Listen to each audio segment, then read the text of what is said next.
project managers cannot realize benefits, only users can. That thought-provoking title comes from our guest speaker, Phil Driver, who will challenge us to think differently about the role of project management in realizing value and benefits. As always, we want this to be an interactive session. Please keep your microphones muted unless you're speaking, but feel free to use the chat to share your thoughts, questions, or even your LinkedIn profile to network. Of course, there will be a Mentimeter at the end of Phil's speech, in which you will share your thoughts about this event. So, before we begin, let me briefly introduce our chapter. The PMI Germany chapter was established in 2020 through the merger of 4 chapters. The PMI Frankfurt chapter, founded in 1988, was actually the first PMI chapter in Europe. Today, the Germany chapter represents over 11,000 members, including almost 4,000 professionals from 43 countries, with 150 active volunteers. Our mission is to empower leaders, enable learning, foster networking, and drive social impact through projects. Here in Darmstadt, our local group is an English-speaking community with volunteers from six different countries. Since our start, we welcomed more than 3,100 participants, offering 2 free online events each month, plus a monthly in-person roundtable.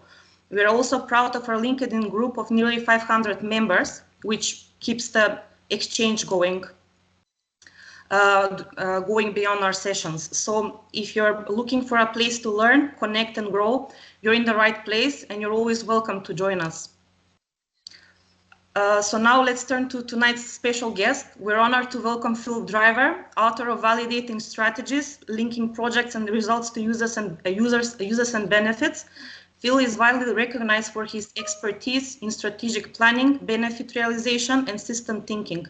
With decades of experience helping organizations around the world deliver meaningful results, Phil brings a practical, evidence-based approach to understanding how projects, programs, and strategies create real value through users, not just managers. Tonight, he'll share insights from his research and global experience on what it truly takes to realize benefits that make a difference. Phil's talk will explore how organizations can move from delivering outputs to achieving outcomes, and now how users play the essential role in realizing those benefits. So get ready to challenge your assumptions, live with a new perspective on the relationship between project manager, stakeholder, and users. Phil, the floor is yours. Thank you very much for that kind introduction, Olga. Okay, I'll just go straight into sharing.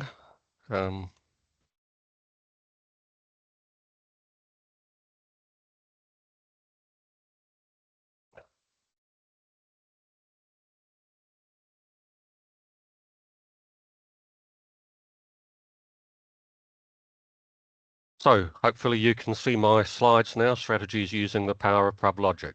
All good? Yes. Yes. Okay, great. So today what I'd like to take you through is introduce you to this concept, PRUB logic. One of the key messages that comes out of PRUB logic is the statement that only users create benefits, and I'll explain that as I go along. I'm going to talk about 2 different types of benefits, motivational and global benefits, and what are they worth, because this is a really important piece of information that has emerged from our work. And I'm going to take you through a process called benefits facilitation, as distinct from benefits realization.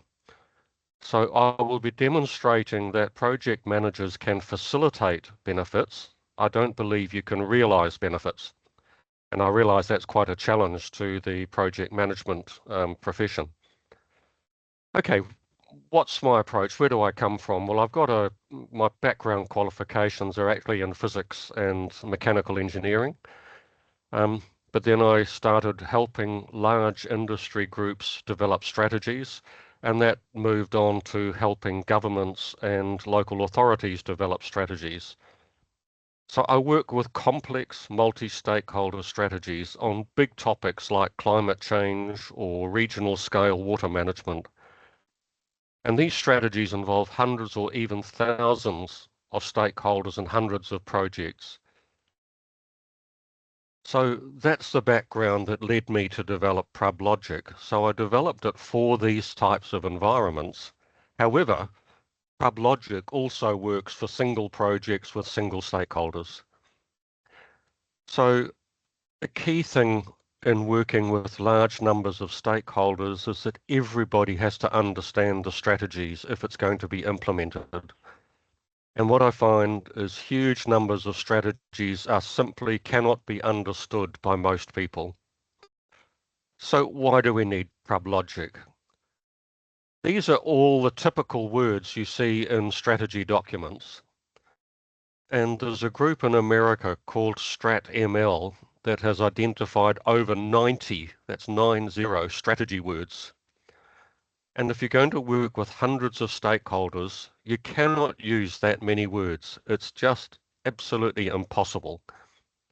So we need a much more simple process if we're going to bring everybody on board. Here's an example of a failed strategy process. Now on the right-hand side, I divide strategy into 3 stages. The first one is strategic scanning, and I'm deliberately not using the word strategic planning at the beginning.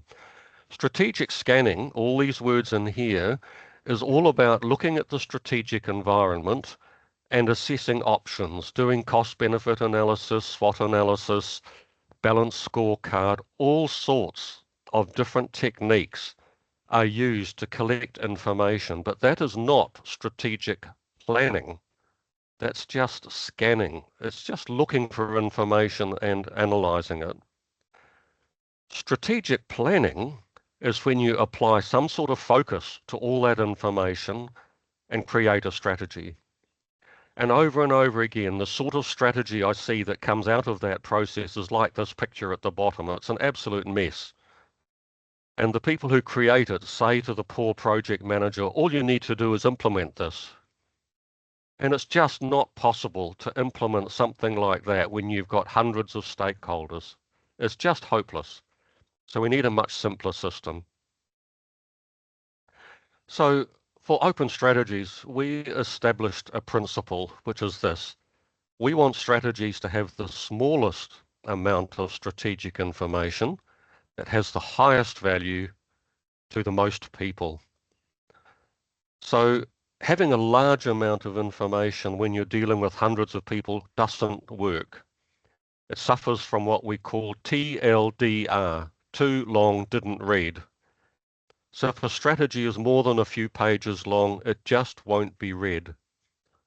So we need succinct, simple strategies. And it needs to be absolutely precise and unequivocal. We cannot use words that mean different things to different people. So a lot of strategy words are very abstract. Words like objective and goal and outcome. They're not objective words, they're subjective words. So people apply different meanings to those words. So we need words that only have one meaning. And through dealing with hundreds and hundreds of people, we've determined that a strategy, if you project managers are going to implement it, it needs to be logical, it needs to be understood by everybody, it's got to be doable or practical, and it's got to be worth doing. So those are the criteria we apply to strategies. But what does logical mean? When we ask people, what do you mean by a logical strategy? They say it must represent physical reality. It must represent the real world so we can follow the strategy and actually do practical things with it. But what is the physical reality for strategies? And people have given us some very, very simple answers to that. This is our physical reality. As humans, we make stuff, we use stuff to get benefits. It's that simple. And a lot of strategy documents make this process incredibly confusing. Making stuff is creating assets, using stuff is using assets, and the reason we do that is to get some sort of benefit. So that is how the world works, the world of strategy and the world of project management. So we convert that into the sequence PRUB. Projects create results that are used to create benefits. So projects, that's making, stuff is results, use stuff is uses, and benefits are benefits. So PRUB represents the physical reality of the world. It's not just a set of abstract words from an academic paper on strategy. PRUB describes what you people do. You run projects to create results that enable uses. So we use this diagram. Projects create results. Your results enable and catalyze uses, and the uses create the benefits.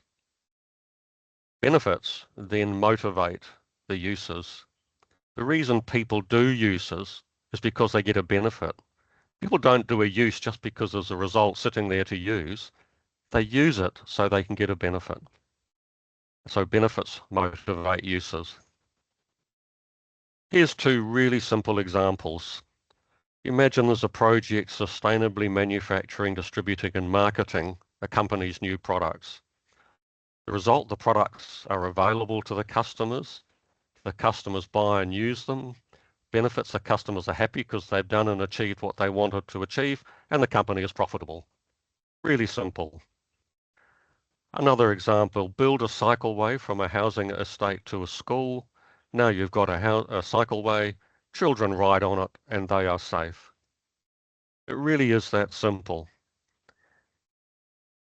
So this is the correct way to do strategies, in my view. We still need to do all of this strategic scanning where we do SWOT analysis and come up with visions and missions and differentiation and look at growth and agile and all sorts of techniques. And that is scanning. It's collecting information and it's distilling potential options for action. And then there needs to be a phase where we focus all of that to create strategies that are logical, understandable, doable and worth it. So strategic planning is the process of converting that information into a plan. This top stuff is not planning, it's just scanning. The planning is the hard bit, it's the translation into something you can act on. And what we have found is if you translate your strategy into PRUB, you can actually implement it. So we usually focus first on what are the benefits that you're trying to get from the strategy, then work back this way. Therefore, what are the uses? Therefore, what are the results? Therefore, what are the projects? So the planning goes this way, implementation goes this way. So PRUB logic is simultaneously the strategy that tells you what you're going to do, and then it's the actual doing what you're going to do. This is really inconvenient. Only uses create benefits. Projects do not create benefits. Results do not create benefits. So project managers cannot create benefits. Results enable uses and the uses and the benefits motivate the uses. So this is profoundly important, especially for benefits realization groups. You can still facilitate benefits, but the words like realize benefits or deliver benefits, I believe that language is wrong. I'll explain benefits realization in a minute, but before I do, in an ideal world, projects create results that are used to create benefits. Far too often, projects create results that don't get used. We call those abandoned orphan results. They're a waste of money. However, some projects create results that then get adopted by another project. We call those adopted orphan results. The second project produces a result that gets used to create a benefit. So an adopted orphan result is good, an abandoned orphan result is bad. Here's an example from the major earthquake we had in Christchurch back in 2011. And this example proves that only uses create benefits. So when the earthquake happened, it destroyed all the water supply, all the electricity, all the sewage systems, all the supermarkets in half of our city. So the only place people had to go if they wanted to go to the toilet was dig a hole in the backyard and go out into the backyard, which was an interesting way of meeting your neighbours. So the government quickly realised we needed to find chemical toilets. These are portable toilets. So they got 30,000 chemical toilets from China. They delivered them to all the homes, so now people could use them, and so the homes had a high level of hygiene. So that sounds like the problem is solved, doesn't it?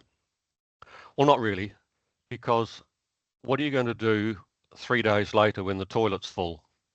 So the use is not just that they use the toilet, but they have to be able to use and empty the toilet. So where are they going to empty it? Well, they can't empty it down their own toilet because that's broken. So the government had to come along and install some big tanks on the corners of every street. The tanks were in position so we could carry our chemical toilet out to the tank and empty it.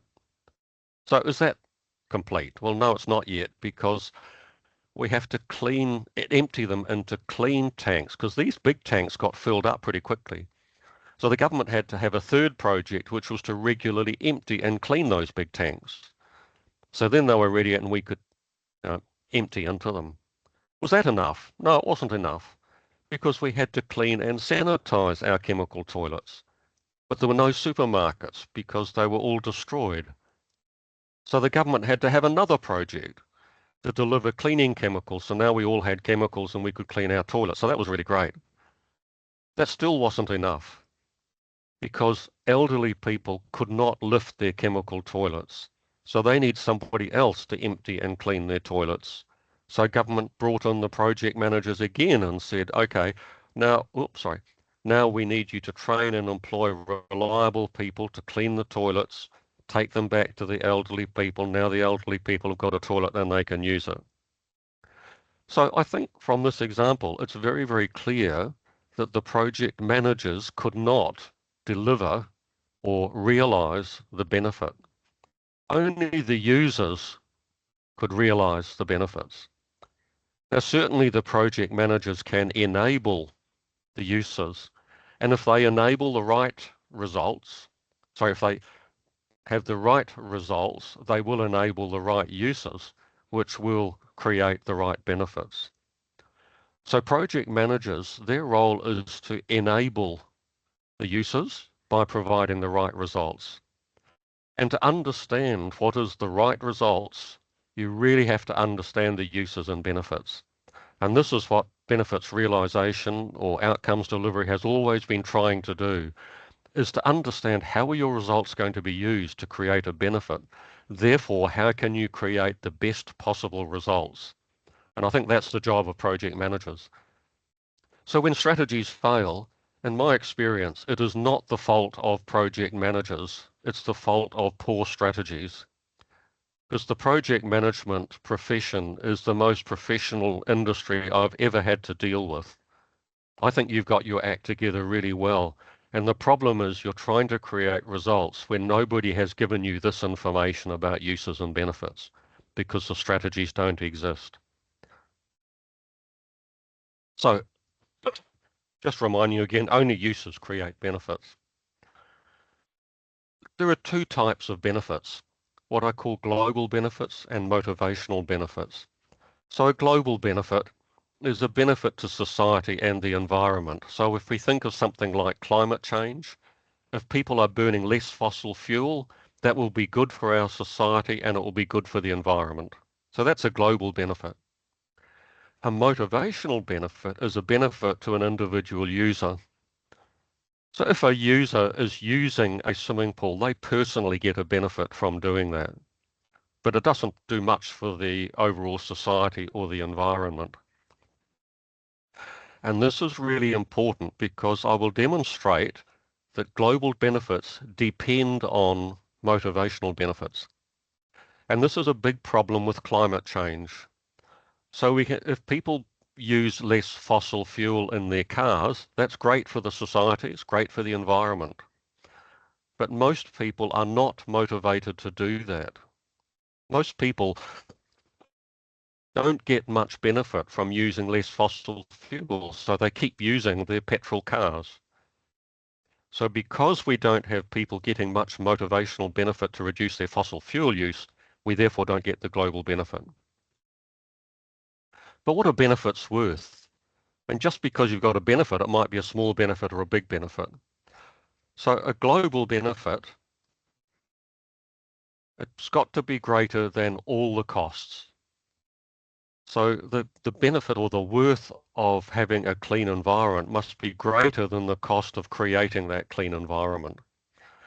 For motivational worth, each stakeholder must also receive sufficient worth to motivate them to do the uses. And worth and cost, they include what we call the four well-beings: the economic worth and cost, environmental worth and cost, social and cultural worth and cost. Why do I use that word worth instead of the word value? One of the problems with using the word value is it gets confused with the word values with an S. Values are things like honesty and integrity and transparency. Value is what it's worth to somebody. And when I'm dealing with hundreds of stakeholders and I'm saying, are you going to implement the strategy? The word they use is worth. They say, is it worth it? They don't say, does it have good value? That's a word that project managers and engineers use. So I use the words that the public like to use, which is worth. Is it worth it? So uses will not happen, benefits will not be created. There are two criteria. Results must enable the uses, and that's fairly straightforward. The users must receive net motivational worth. If they are not motivated to do the use, you will not get the global benefit. So motivational benefits and their worth are absolutely crucial. And this is really inconvenient because it's fairly easy to look at what is the global worth of something like a new hospital or a new motorway. But is it actually worth it to the users? It's hard to get the answer to that question. So I'm going to describe now the process that I call benefits facilitation. So if you're a project manager, you're wanting to run some projects, you want them to enable some users to create some benefits. So to understand how that's going to work, your customers probably have not told you much about the benefits or the uses. So when I work with a customer, the first question I ask them is, what are the global benefits you want your strategy to deliver? So step one, what are you trying to achieve globally? The second step is that those benefits have to be created by users. So the second step is, what users does my client think will create those benefits? So if we want a benefit of a world that we can continue to live in, then users have to use less fossil fuel. Even if they don't want to, they have to. So what we might find is that there's a group of uses here that have to happen to create the global benefits, but they still may not motivate people. So we may have to enable in step three. So those uses may not create enough motivational benefits. We may have to add another use to create further motivational benefits. So until you really understand what uses are required to create the global benefits and the motivational benefits, if you don't understand that, then doing stuff over here is a waste of time.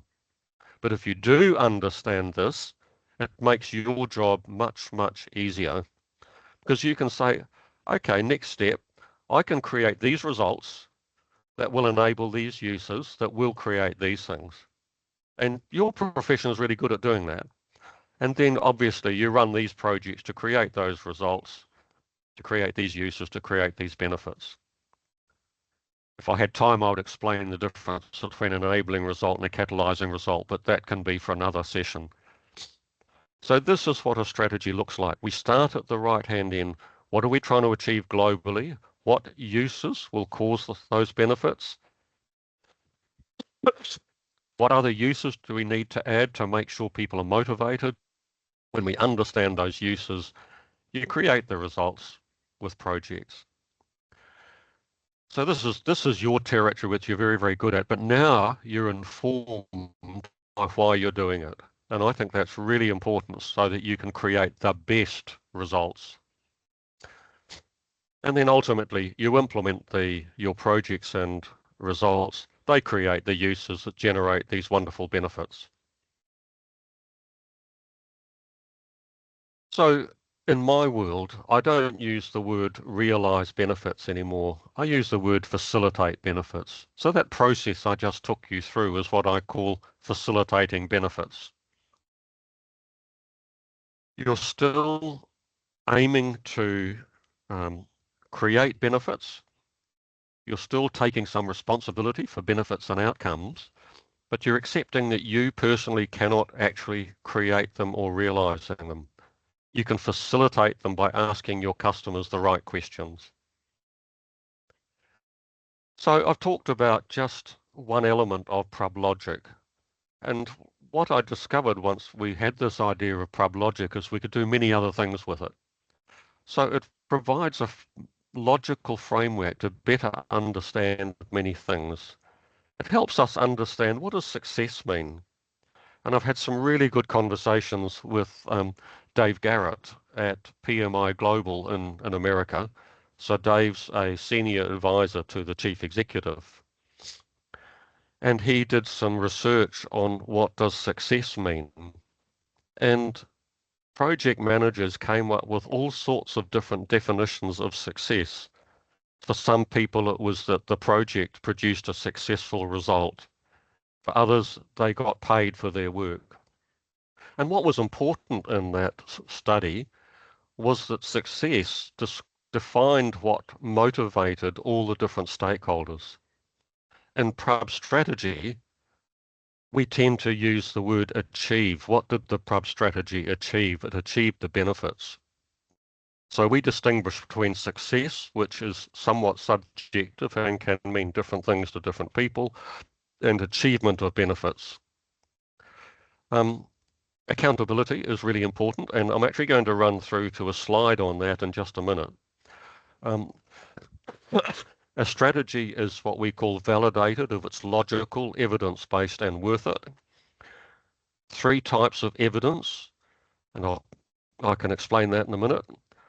Results have no worth or no value, and that is going to be a real challenge to a lot of people, especially people who think that results have value. I'll demonstrate that in just in a minute.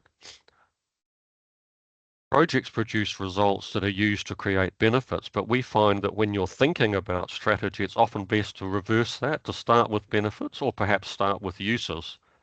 So this is about thinking, this is about doing. PRUB logic is very good for distinguishing between the efficiency of projects and uses and the effectiveness of results and benefits. When we run strategies, we never ask people, what do you want? Because if you ask people what they want, you're asking them about what results do they want. We always ask them, what do you want to do?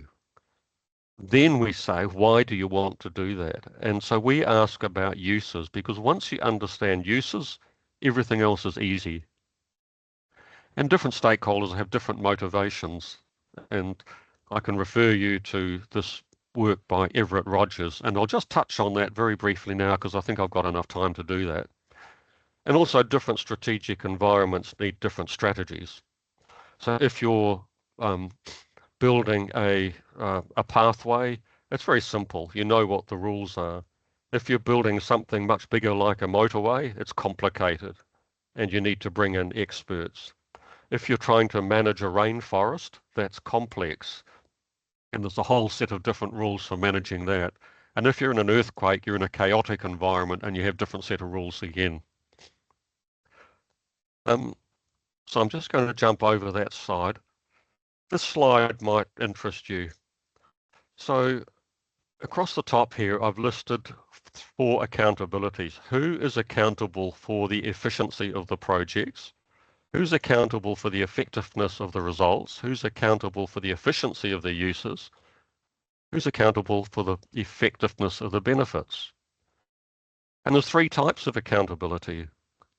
So for project efficiency, who is going to specify what you mean by efficiency? Who is actually going to deliver the project efficiently? And who's going to monitor performance and hold people to account? So here S means supplier or the project manager, and the P means the purchaser. So I would say that if you're trying to specify the efficiency of a project, the supplier and the purchaser need to work together. They also need to work together on what is an effective project going to look like. But only the purchaser can work out what the use efficiency and benefits effectiveness need to be. When it comes to delivering a strategy, the supplier needs to deliver an efficient or run an efficient project to produce effective results.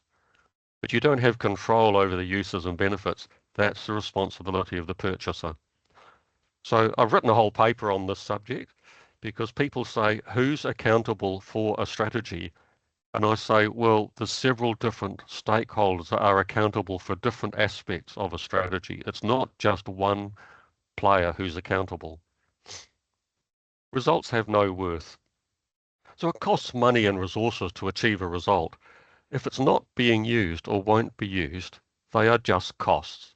So if somebody builds a beautiful swimming pool and nobody uses it, that swimming pool has no worth, it has no value, it has a lot of cost. If the results are used to create benefits, the results are still just a cost. The result never has value or worth. The benefit has the worth. So if people are swimming in a swimming pool, they get the benefit of the swimming pool, of having swum there. That is where the benefit is. That is where the worth is. Now, we often assign worth to a result based on the worth of the benefits that they will potentially enable or are enabling. But the result itself doesn't have any worth. It just has cost. And I know that probably quite a few of you out there are shaking your heads and saying, I'm not sure I agree with that. That's great. Have a think about it. I've discussed this with many, many people, and I am convinced that results do not have value. They only have cost. The value that we think they have is actually in the benefit, and we assign that value to the result, but the true value is in the benefits. Okay, evidence. There are three types of evidence.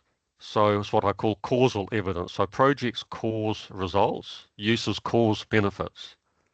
Enabling evidence, results enable evidence. So you need evidence that results really will enable the uses.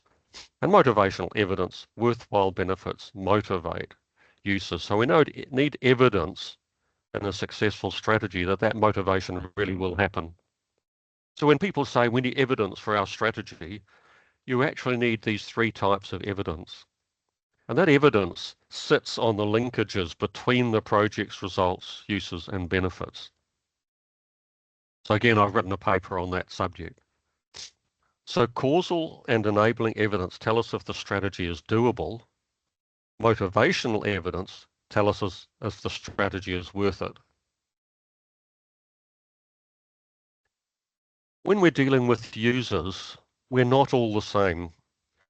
There are many different types of users, and I imagine many of us in project management or with a scientific background probably fit into these first two categories. Many of us are innovators and early adopters. We do things because we're curious, we want to try things. Or we do things because it's good for the environment. So we've got solar panels, we grow our own food, and we've got an electric car. We get some benefit, personal benefits, but mostly we're doing it because it is good for the environment. So I would put myself in this category as an early adopter. Much more people will only take an action or they'll only do a use if they get a motivational benefit from it. And there's another large group called the late majority. They're only motivated by copying the early adopt or the early majorities. And a lot of laggards will only be motivated by compulsion. And so if we're developing a strategy, If you think that everybody is an innovator and early adopter, your strategy will only be used by a very small number of people. And I would encourage you, if you're involved in developing strategies, to assume that innovators and early adopters will probably get involved anyway. This is your market. These are the people that you really need to influence. It's the early majority, and they are motivated by motivational benefits and not motivated by global benefits. So again, I can explain that in more detail if you want to. So I'll just go back 2 or 3 slides to this one.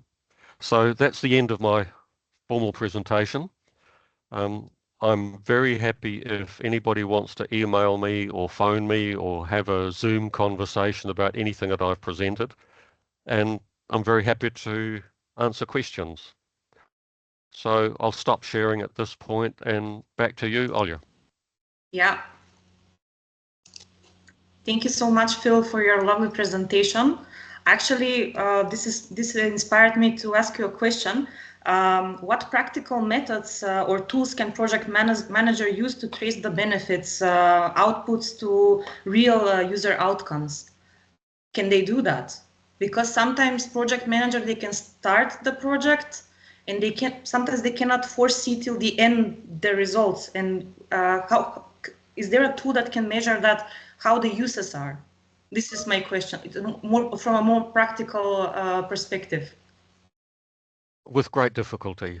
And this is where I think that acknowledging that only users create benefits is a real eye-opener for a lot of people. You cannot manage the users. If you think about that chemical toilets example, you cannot manage those people using those toilets.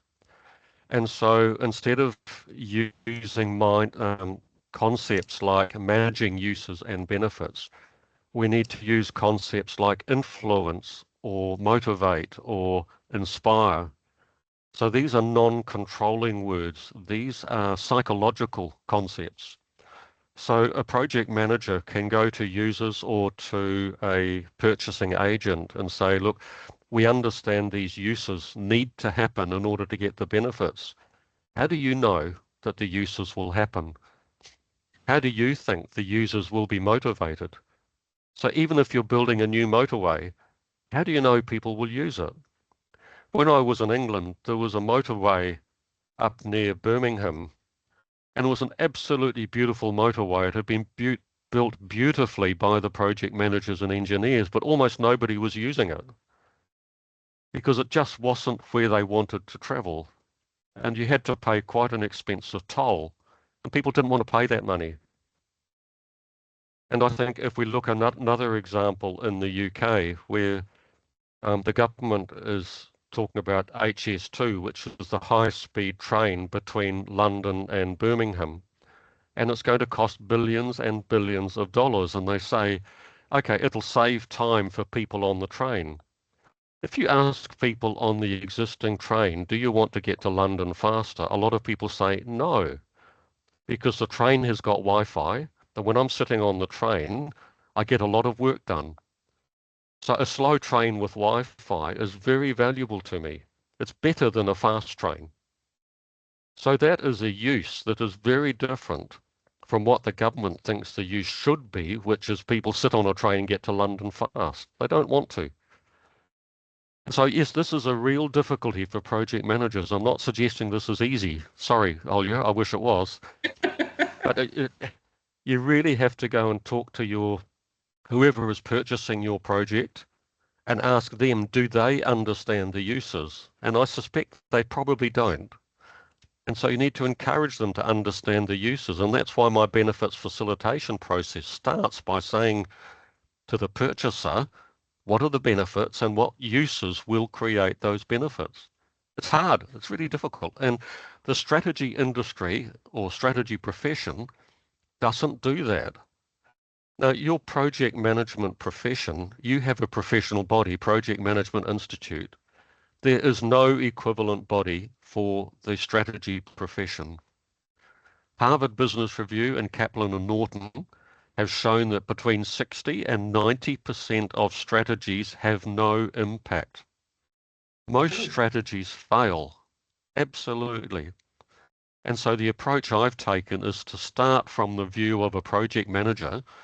You don't want to be involved in a strategy that fails. You want a strategy that works. Yes, So of PRUB course. logic helps you create a strategy that works. And I'm hoping that my benefits facilitation process helps you work with your customers to create strategies so that you can get on with doing the job that you want to do. I hope that helps, Olya. It's not easy.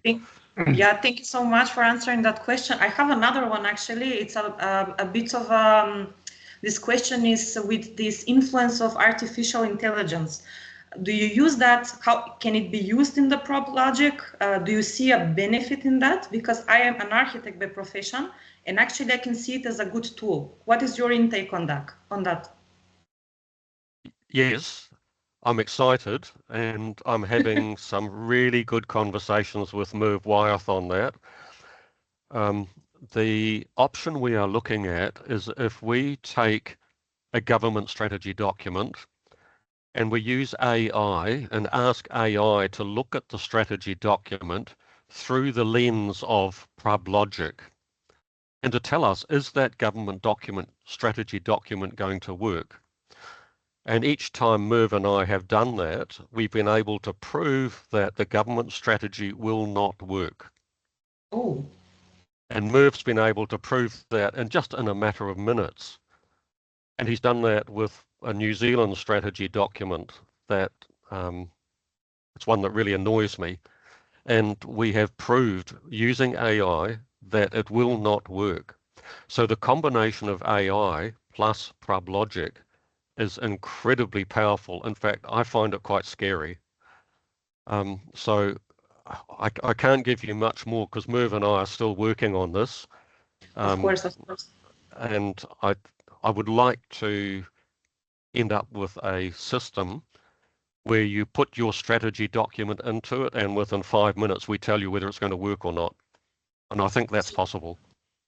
So this leads actually to my third question that just came to my head is what would you change in today's strategy? Because you mentioned that today's strategies, they fail by 80 to 90%.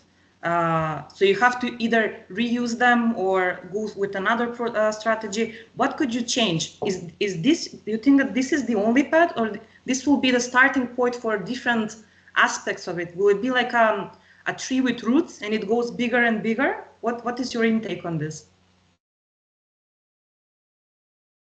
Okay, that reminds me of a quote supposedly from an Irishman. Would I try and start with an existing strategy document? And the Irishman would say, if you want to go there, I wouldn't start here. So a lot of strategies, I look at them and they don't have uses. They're not even mentioned. They talk about outcomes, but a lot of the outcomes are a mixture of results and uses and benefits.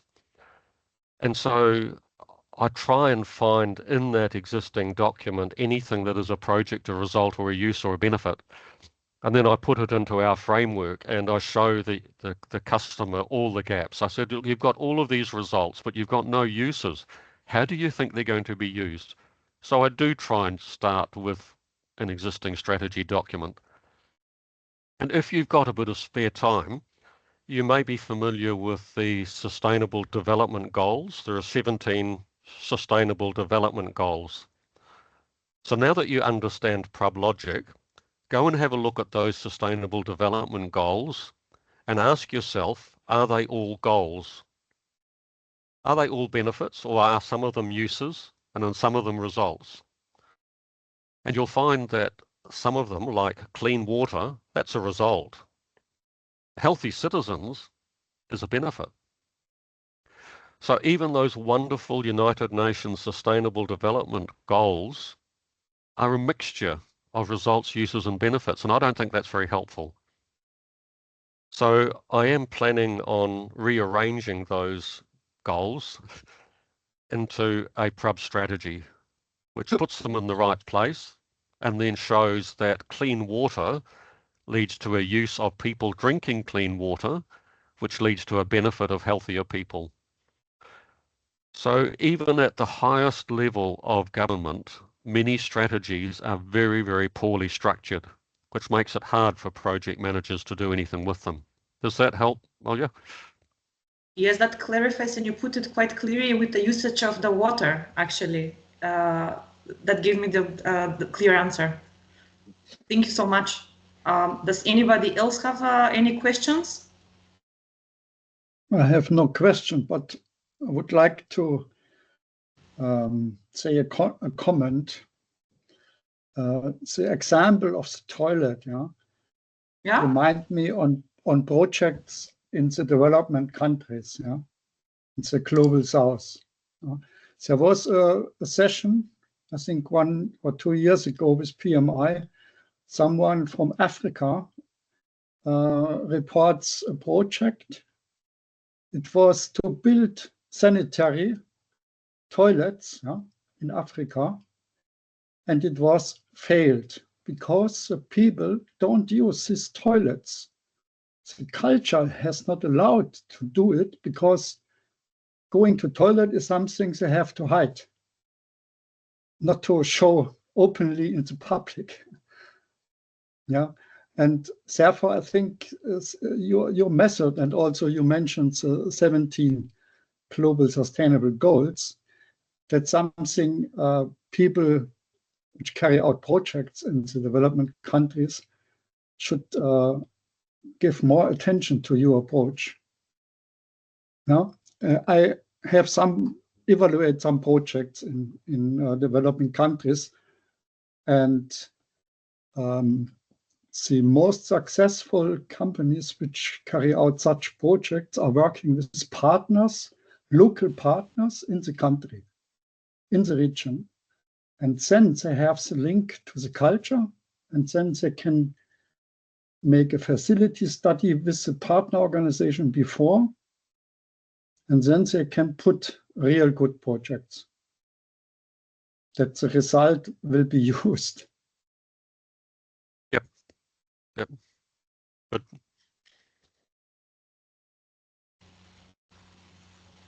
Thank you for that. I think Florian had a question in the chat. Yeah, Florian actually has a question in the chat, so I will just read it. By listening at your webinar, in your opinion, should the PM book be updated? Because at the minutes, I think they speak about managing benefits as outcomes of projects, but as I understand your presentation, it is a shortcut. The dimension of results and uses is missing. I hesitate to tell anybody what to do. I think you've heard my message. If the profession agrees with my message, then it's really up to you whether or not you redesign your manual. I'm not a professional project manager myself. My PhD is in mechanical engineering, solar energy. So I don't think it's for me to tell you what to do. However, I think that project managers cannot realize uses and benefits, but you can facilitate them. So I'll throw that question back to your profession to decide whether or not your manual needs updating. Well, Phil, maybe I comment on this. I think PMI changed the way how they are looking at projects, and in the end, the term of value of a project comes up, and the project manager has been made accountable to deliver value. And to deliver value, you have to have benefits and users who are using the benefits to create this value over time. And I think, that's why the considerations and your PRUB method become very well adapted to what projects are going to do in the future. So PMI opened a book of worms, to discuss about value, and these are all some very subjective and fuzzy terms. So I think a lot of practical project managers will have a problem with that. In that context, in project management, we often talk about, okay, we create an output, a deliverable, and then we give it to users and they have to use it for something. And to enable the right usage, we have the term of organizational change management. So when we go in and educate the users, motivate them, and maybe give them different roles. And have you been attached to this area of research in organizational change management? Yes, I have been involved in that. And the thing is, you can provide all sorts of information on how an organization needs to change and how they obviously should change. But at the end of the day, it's up to them to change as users. And you might have created a very convincing reason why they should do things differently, but they still may not do it. So you can certainly influence and encourage and inspire them to change. What I say is that you cannot control or manage or deliver or realize those changes. And so it's just the strength of the language that you're using. Because if you use words like deliver or manage, that implies that you have control over the situation. If you use words like inspire or enable, that changes your thinking. It forces you to accept that you cannot make things happen. So therefore you have to understand the uses much better. What will inspire people? And so it's really getting into the psychology of motivation. And that's why I've used the word motivate quite a lot. And at one point, I used to think that results motivated uses. And the results don't motivate the use. It's only the benefits motivate the use. So we might look at a beautiful swimming pool and say, oh, lovely swimming pool, I'm motivated to swim. No, you're motivated because you enjoy swimming. And the pool, we assign the motivation to the swimming pool, where in fact the motivation is in the benefit.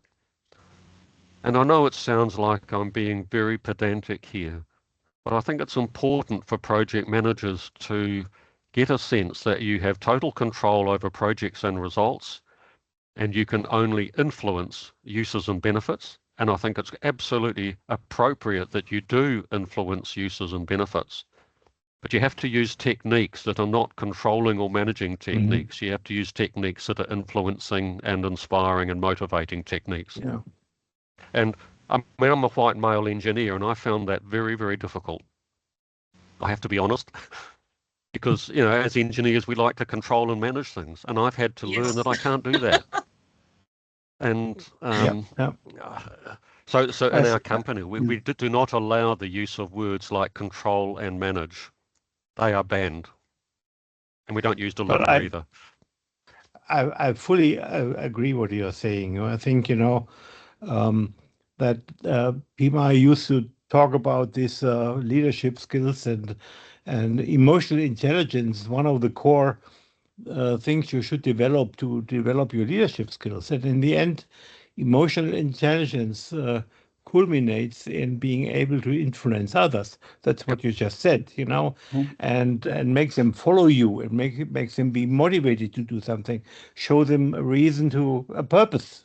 And this is part of the skill set of the project manager, but it's very much underdeveloped. I agree. So if you come from a technical viewpoint or a process viewpoint, you don't have this. But developing your influencing skill is very important. So I agree, and the way I capture that is there's a difference between taking control and earning the right to lead.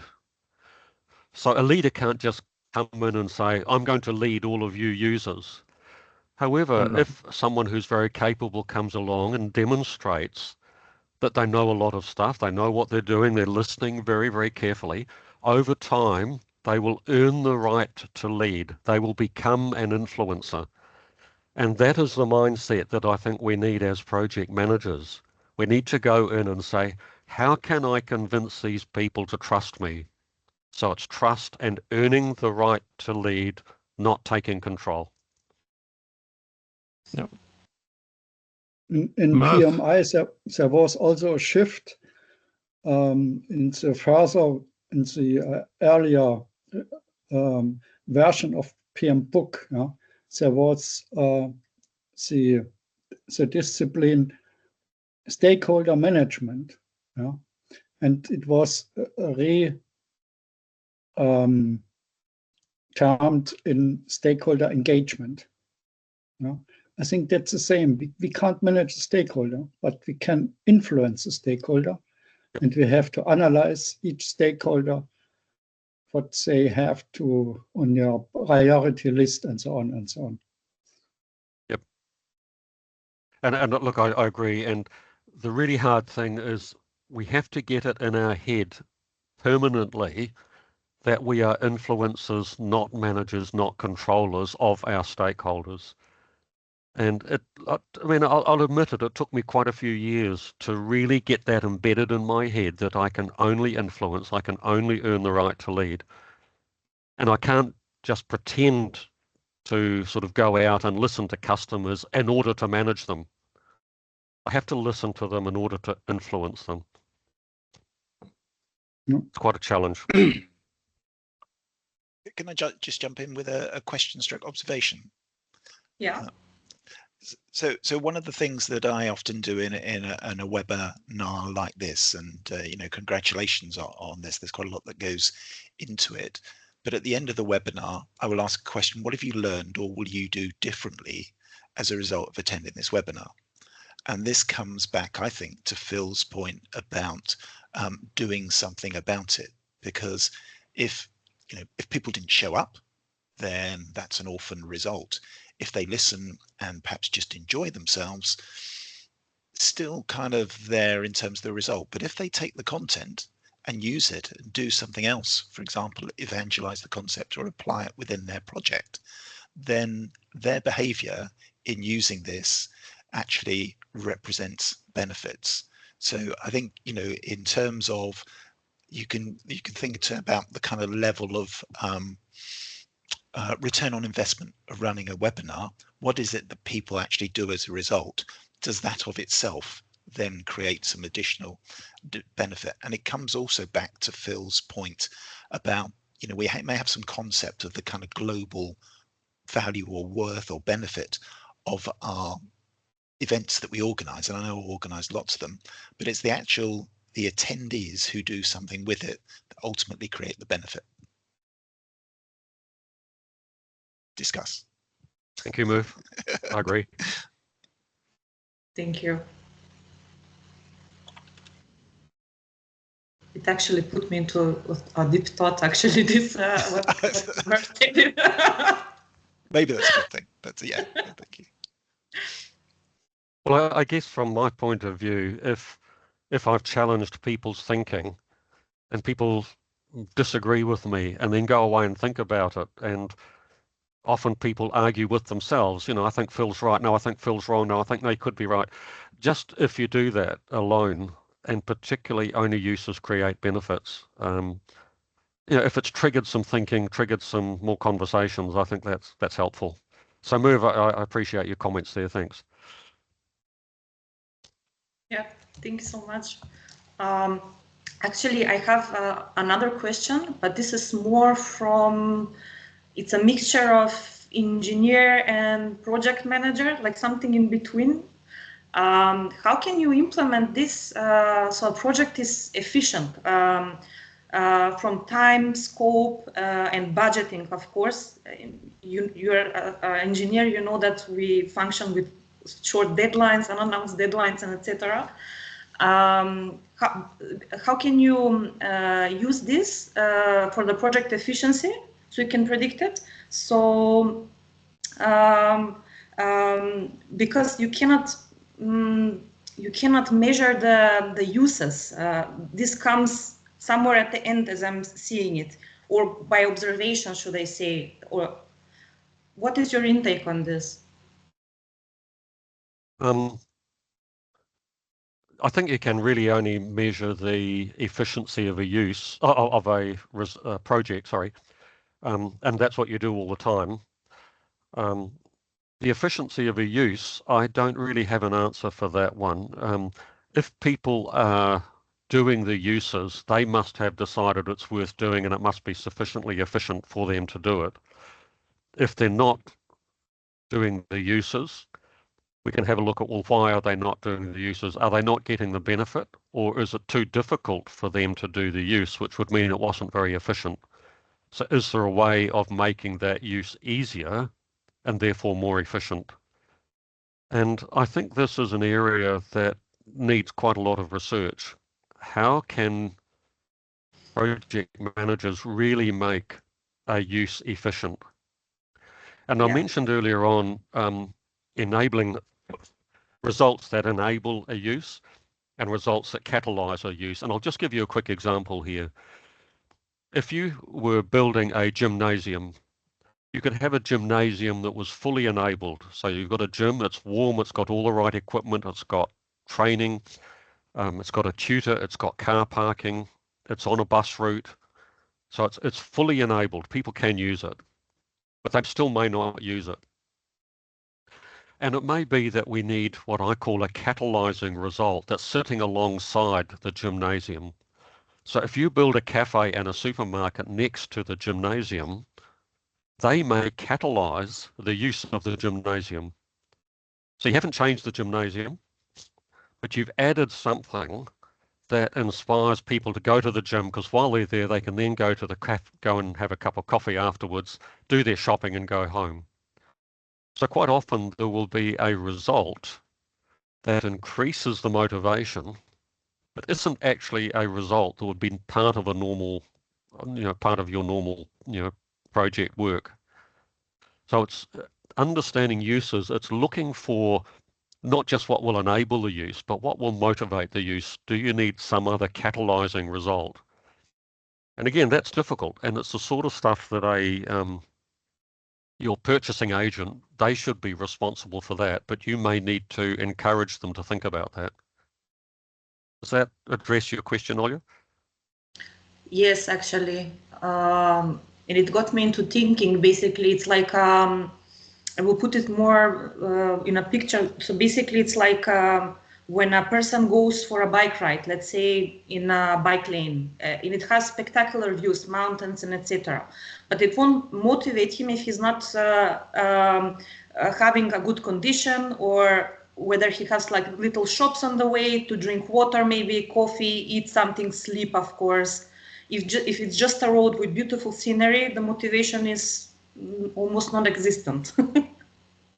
Yeah, and it's not fully enabled. Yes, I agree. Yeah, it's not fully enabled. Yeah. Yes. Yep. And it's interesting, in Christchurch after the earthquake, the government asked a lot of people, what do you want? And they got 130,000 suggestions as to what to do about rebuilding the city. And the most popular suggestion was that we needed more cycleways. So the government is building a whole lot of cycleways, and many of them are not being used, because the government thought people wanted cycleways to cycle to work 5 days a week. But they didn't. They wanted cycleways to ride on at the weekend with their children. So they wanted cafes and beaches and all those sorts of things. So the government failed to ask people, what are you going to do on the cycleway? Yes, you want it, but what are you going to do on it? And if you're only going to use it at the weekend, there's no point making a cycleway into the central business district, because nobody lives there. It needs to be from a suburb down to the beach or to the swimming pool. So asking people, what is your use? What are you going to do? Is very, very different from asking them what you want. This is a good intake, actually. Basically, half of the, let's say, it's not a problem, but half of the problem is asking the right question, basically. Yep. So you can understand,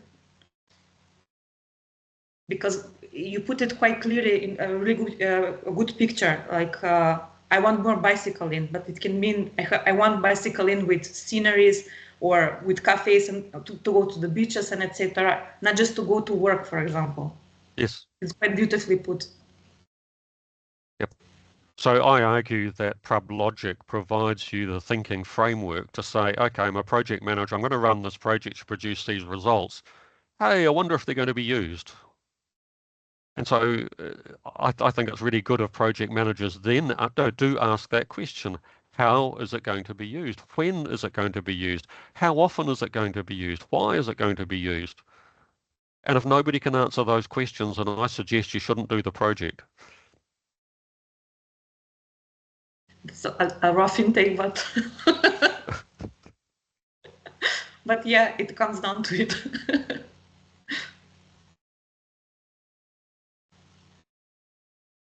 So, you know, I've touched on just some elements of PRUB Logic. I'm more than happy to, you know, offer further webinars on some of the other elements of PRUB Logic, like the accountability or, you know, are results worth nothing?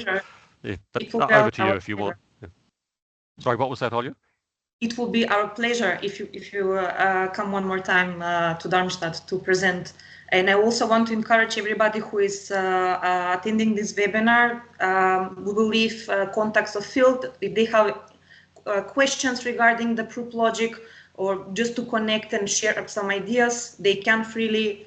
We will leave it in the email, of course.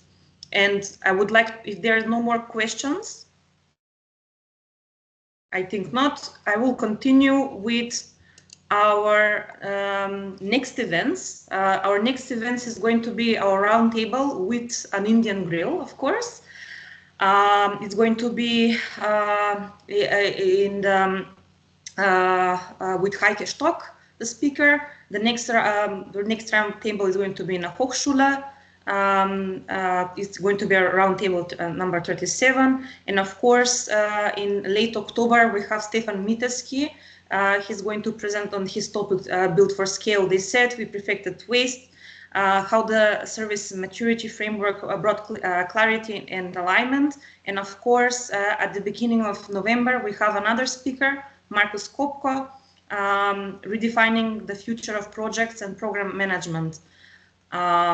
Please join these events. And if you want to join our missions, us in the local group Darmstadt, tonight, my name is Julia Stefanovska, as I said in the beginning.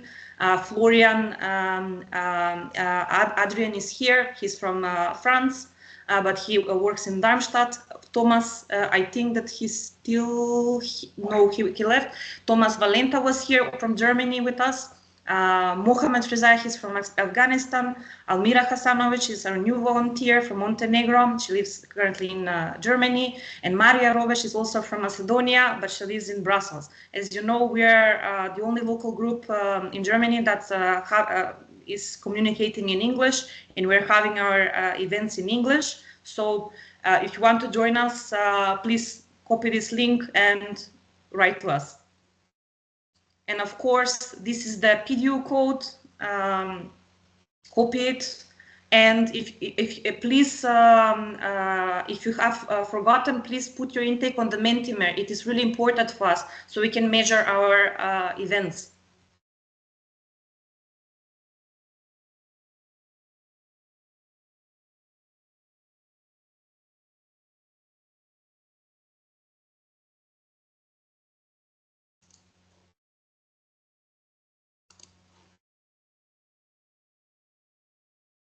Okay, so yeah, so thank you so much, Phil. This was lovely. I had a full blast.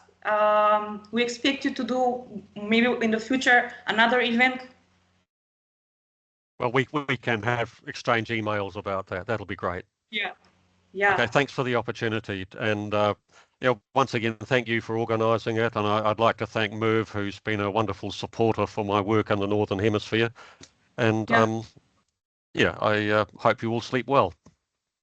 Okay. Yeah, we are having already good comments. Thank you, everyone. It was a great session. Okay. So yeah. I'd love to have feedback either through you or directly to me. So I look forward to that. Thank you. I'm waiting for everybody to give intake to the Mentimeter, and I will send you the results afterwards. And of course, maybe if you want, we can share your presentation with the audience in another mail. It will go through us, of course. Okay, I did send the presentation to Olja, okay. So you're welcome to share that. Okay, thank you very much. Okay. So, thank you so much. Until next time. Thank you. Bye. Until next time. Ciao.